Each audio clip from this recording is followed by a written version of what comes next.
अस्सलामुअलैकुम, welcome to another vlog. Good morning to all of you. लेकिन ये morning Pakistan के लिए अच्छी साबित नहीं हुई, क्योंकि पहले सेशन में पाकिस्तान ने 4 विकेटें गंवा दी हैं। 4 विकेटें टेस्ट पर जो पर्थ में जारी है पाकिस्तान और ऑस्ट्रेलिया के दरमियान। लग ऐसे ही रहा था पाकिस्तानी बल्लेबाजों की अप्रोच से कि वो अगर इस टेस्ट मैच को जीतेंगे नहीं तो वो ऑस्ट्रेलिया को भी जीतने नहीं देंगे। जिस तरह कल इमामुल हक और आपके अब्दुल्ला शफीक ने इंतहाई स्लो स्टार्ट लिया, 20 ओवरों में 40 रन भी मुकम्मल नहीं किए थे। तो उसके बाद ऐसे ही लग रहा था कि शायद अप्रोच पाकिस्तान की यही है कि हमने इस टेस्ट मैच को ड्रॉ की तरफ लेके जाना है। लेकिन वो सुस्त सुस्त और सुस्त के कल आपने 2 विकेटें गंवाई और आज पहले सेशन में ही पाकिस्तान ने जो कुछ मोमेंटम गेन किया था, कोई रन बनाने की रफ्तार को थोड़ा सा तेज करने की कोशिश में 4 विकेटें पाकिस्तान ने गंवाई। खुरम शहजाद आते साथ आउट हो गए, 7 रन बनाए उन्होंने और कप्तान जो स्कीपर हैं ऑस्ट्रेलिया के उन्होंने बोल्ड आउट किया। उसके बाद बाबर और इमाम के दरमियान शराकतदारी कायम हुई। इमाम उल हक जो है वो हाफ सेंचुरी करने में कामयाब हुए, लेकिन बाबर आजम 20 रन बनाकर आउट हो गए। बाबर आजम पर बहुत तकिया है पाकिस्तानी बैटर को, पाकिस्तान के अवाम को, क्योंकि अगर आप इस लाइनअप में देखो तो एक्सपीरियंस के एतबार से शान मसूद और बाबर आजम के पास सबसे ज़्यादा तजर्बा है। और अगर आपको दूसरे फॉलो कर रहे हैं तो फिर आपको वहाँ पर खड़ा होकर अपनी इनिंग को बिल्ड करना है। बाबर आजम बड़े बॉलर के खिलाफ तो अच्छे खेल रहे थे, गेंदों को रोक भी रहे थे, सिंगल डबल भी ले रहे थे, लेकिन जैसे वो मिचेल मार्श उसकी अब स्पीड देखे थे शायद वो फहीम अशरफ से भी कम स्पीड के साथ बॉलिंग कर रहा था और उसकी गेंद पर विकेट कीपर को कैच पकड़ा कर ये चले गए।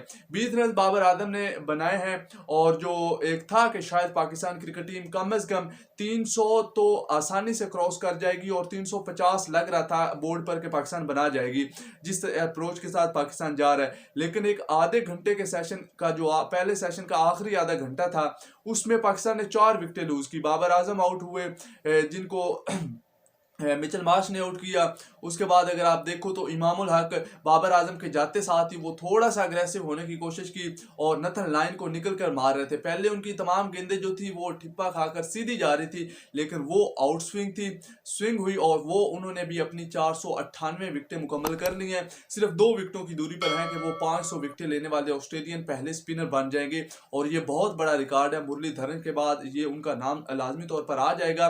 बहरहाल 2 विकेटों की मजीद दूरी पर हैं वो। लेकिन हम पाकिस्तानी बल्लेबाजों की बात कर ले तो सरफराज अहमद भी मिचेल स्टार्क के हाथों बोल्ड आउट हो गए और मुझे याद आती है साल 2019 के जब टेस्ट मैच था, यही अप्रोच थी। सरफराज अहमद को इन स्विंग यॉर्कर आई थी और ये मिचेल स्टार्क उनकी विकेट लेने में कामयाब हो गया था। 203 रन पाकिस्तान ने बना लिए और 6 खिलाड़ी आउट हो चुके हैं। अब सलमान अली आगा और सऊद शकील क्रीज पर मौजूद है। यहाँ पाकिस्तान क्रिकेट टीम ये तो अच्छा है कि फॉलो ऑन से बच गई है। Pakistan cricket team follow on से बच गई है, लेकिन पाकिस्तान को अभी भी 350 रन बनाना होंगे अगर आपने इस गेम को आखिरी रोज पर ले जाना है। लेकिन खुदा ना खास्ता अगर दूसरे सेशन के मिड तक पाकिस्तान की ये तमाम बल्लेबाज जो आखिरी 4 हैं ये आउट हो जाते हैं तो फिर बहुत ज्यादा मुश्किलात पाकिस्तान के लिए बढ़ जाएंगी और इस मैच में पाकिस्तान की कहानी खत्म हो जाएगी।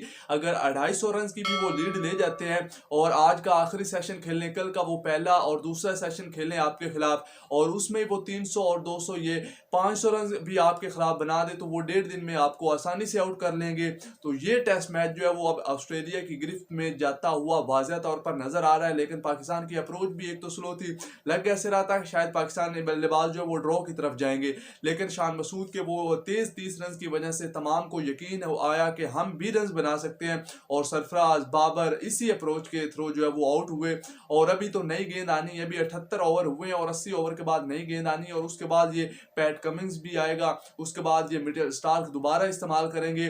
तो उसके बाद पाकिस्तान के लिए कहानी मजीद मुश्किल हो जाएगी, क्योंकि नई गेंद के साथ आपको स्विंग भी मिलता है, आउट स्विंग यार्कर बेहतर होती है, बाउंस भी अच्छा होता है, तो तब नई गेंद को झेलना बड़ा मुश्किल होता है और आप पुरानी गेंद पर इस तरह आउट हो रहे हैं तो ये एक मायूस कुन बात है पाकिस्तान के लिए। और ये टेस्ट मैच अब ऑस्ट्रेलिया की तरफ जो है वो पलटता हुआ नजर आ रहा है, क्योंकि जो जब आप आए थे 132 और 2 आउट थे तो शायद पाकिस्तान की अप्रोच यही थी कि आज कम अज कम आज का दिन अगर पाकिस्तान निकाल जाता तो शायद हम कह सकते थे कि ये मैच जो है वो ड्रॉ हो जाएगा। लेकिन अब सूरत हाल ऐसी नजर आ रही है कि शायद ये 1-2 सेशन पहले ही मैच खत्म हो जाएगा और 200 से ज्यादा रन की लीड के साथ ऑस्ट्रेलिया पाकिस्तान के खिलाफ जाएगा और दूसरी इनिंग में अगर वो 230-40 भी बना देते हैं तेज तो फिर भी उनका पलड़ा पाकिस्तान पर वाज़ह तौर पर भारी होगा और ये टेस्ट भी पाकिस्तान की तारीख में वही सुनहरे हरूफ से लिखा जाएगा कि हम ऑस्ट्रेलिया को एक दफा फिर ऑस्ट्रेलिया में हराने में नाकाम हुए।